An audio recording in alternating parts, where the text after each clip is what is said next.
Guys, good morning. I am Madhvi, your English educator. Okay.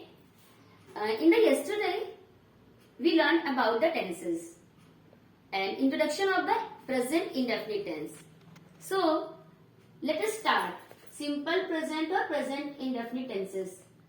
बेटा in the last class हम लोगों ने पढ़ा था कि प्रेजेंट इंडेफिनिट टेंस क्या होता है ना, जैसे हैबिचुअल एक्शंस होते हैं, है ना, और जो यूनिवर्सल ट्रूथ्स होते हैं, फैक्ट्स होते हैं, है ना, कुछ भी ये सारे इंडेफिनिट में ही आते हैं। और हिंदी में भी इसकी मैंने आइडेंटिफिकेशन बताई थी आपको कि ता है, ती है, ते है, अगर गिवन होता है उसमें तो भी वो प्रेजेंट का इंडेफिनिट टेंस ही होता है ना। जैसे ता है, ती है। अब बहुत से अच्छा बच्चे ये एक बार ध्यान और भी देना है, इसमें ता है, ती है किसी में भी नहीं ऐड करना है आपको, ठीक है ना। ता है किसमें लगाना है, जैसे अभी कोई वर्ब है हमारे पास में, ठीक है, मैं यहाँ पे लिखती हूँ जैसे ता है, ये मैंने बोला ता है अगर तो ये प्रेजेंट का इंडेफिनिट टेंस है। तो ता है किसी में भी नहीं लगाना है, ता है किसमें लगाना है, जब हमारे पास में वर्ब होगी। और हमने कल आपको एकदम डीपली एक्सप्लेन किया था वर्ब के बारे में कि वर्ब क्या होती है, एक्शन वर्ड्स। एक्शन वर्ड्स क्या होते हैं, जो हमारे द्वारा किए गए काम होते हैं, जैसे कि खाना, पीना, नहाना, सोना, जगना, ये सारी चीजें होती हैं, वो वर्ब होती है। और वर्ब के लास्ट में ही अगर गिवन होता है ता है। ये देखो तोड़ना, भाई तोड़ रहे हैं ना, हम काम कर रहे हैं तोड़ने का, फूल तोड़ना। पढ़ना हमारे द्वारा ही काम हो रहा है ना, जैसे सीखना हमारे द्वारा सीखना हो रहा है ना। तो जहां पर जो है वर्ब के लास्ट में ता है, ती है, ते है गिवन होता है, तो वो ही हमारा क्या होता है बेटा, क्या होता है, सिंपल प्रेजेंट टेंस और present indefinite tense. Okay, clear it, understood, very nice. Okay, अब हम आते हैं आज।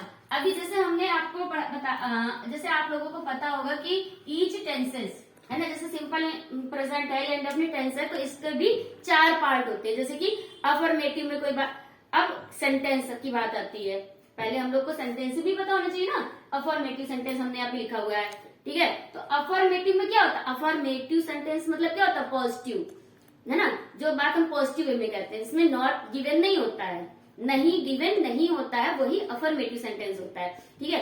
अफर्मेटिव, निगेटिव, इंटेरोगेटिव और इंटेरोगेटिव निगेटिव, ये 4 हम अभी आपको पूरा एक्सप्लेन करेंगे इस वाली वीडियो में। देखो अभी स्ट्रक्चर क्या है, जो सिंपल इंडेफिनिट टेंस है, जो हमारा सिंपल प्रेजेंट या प्रेजेंट इंडेफिनिट टेंस है, उसका स्ट्रक्चर क्या होता है बेटा। देखो सबसे पहले हमें सब्जेक्ट राइट करना है, फिर V1 मतलब वर्ब की फर्स्ट फॉर्म, ओके, या फिर V1 के साथ में S और ES को ऐड करना है, ठीक है। देखो फिर से समझ लो एक बार, सब्जेक्ट लिखना है the base form of the verb, या फिर बेस फॉर्म जो होती है उसके साथ में S और ES को ऐड कर देना है। इसके बाद क्या लगाना, after it we have to use object and any other words. Clear इतनी बात। तो ये हमारा किसका स्ट्रक्चर है, प्रेजेंट इंडेफिनिट टेंस का, ठीक है। फिर से समझ लो, वर्ब की जो फर्स्ट फॉर्म होती है वो ऑलरेडी प्लूरल में होती है और उसको प्लूरल के सब्जेक्ट के साथ में ही हमें ऐड करना होता है। अफर्मेटिव सेंटेंसेस है, ठीक है, जिसमें नॉट गिवन नहीं होता है। क्लियर है ना इतनी बात। निगेटिव सेंटेंस है जिसमें नॉट गिवन होता है, ठीक है। Negative, affirmative, negative and interrogative. Interrogative तो सबको पता है ना। इंटेरोगेटिव क्या होता है, जो कि क्वेश्चंस होते हैं सारे, ठीक है। और अफर्मेटिव, नेगेटिव, इंटेरोगेटिव और इंटेरोगेटिव निगेटिव, जिसमें कि इंटेरोगेटिव भी हो और साथ में उसके नॉट भी दिया रहे। ये क्या होता है हमारा, ये क्या होता है, यस, इंटेरोगेटिव नेगेटिव। ओके, अब देखो बेटा हम आते हैं किसमें है, हमने अभी आपको ये बताया स्ट्रक्चर क्या है प्रेजेंट इंडेफिनिट का।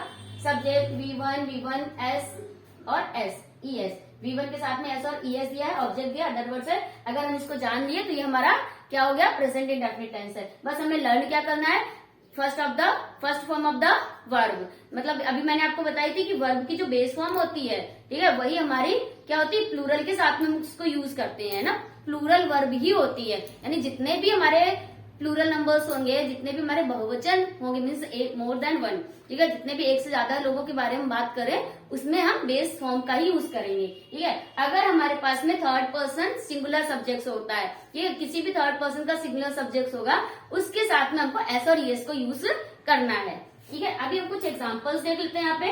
राम किताब पढ़ता है। अभी मैंने आपको बताया पढ़ता, पढ़ना क्या हो गया, वर्ब हो गई। ठीक है, तो राम रीड्स द बुक। ठीक है, अब देखो राम, अभी मैं अभी नेक्स्ट वीडियो में आपको बताऊंगी कि how to translate the sentences. Okay, तो यहाँ पे देखो Ram reads the book, clear इतनी बात। राम किताब पढ़ता है, वे फूल तोड़ते, राम क्या था, सिंगुलर था, है ना। पढ़ना क्या है, वर्ब है। मैंने आपको बताया कि अगर हमारा जो थर्ड पर्सन है, ये थर्ड पर्सन है ना, अगर हमारा थर्ड पर्सन है और ये सिंगुलर है तो हमें क्या करना है, एस और ईएस को ऐड कर देना है। ठीक है, ये हमारा वे क्या है, हमारा प्लूरल है, तो दे प्लक द फ्लावर, प्लक हमारा क्या है, बेस फॉर्म है। हम इंग्लिश सीखते हैं, वी लर्न इंग्लिश, हम क्या है, मोर देन वन है ना, प्लूरल में है तो वी का यूज किया और यहाँ पे बेस फॉर्म लगा दी। मैं कार चलाना सीखता हूँ या मैं कार चलाता हूँ, तो आई को मैंने लास्ट क्लास में भी आपको बताया था कि आई को कंसीडर करते हैं एज ए प्लूरल, तो उसके साथ हमेशा बेस फॉर्म का यूज करेंगे। I drive a car. ठीक है, तुम स्कूल जाते हो, you go to school. You को भी हम प्लूरल का ही कंसीडर करेंगे, इसको भी प्लूरल ही बताएंगे, तो यू के साथ में भी बेस फॉर्म का यूज करेंगे। ओके, आज की क्लास में इतना ही है। नेक्स्ट क्लास में हम आपको और अच्छे से एक्सप्लेन करेंगे। Thank you so much and please like, subscribe and comment in my channel. Thank you so much.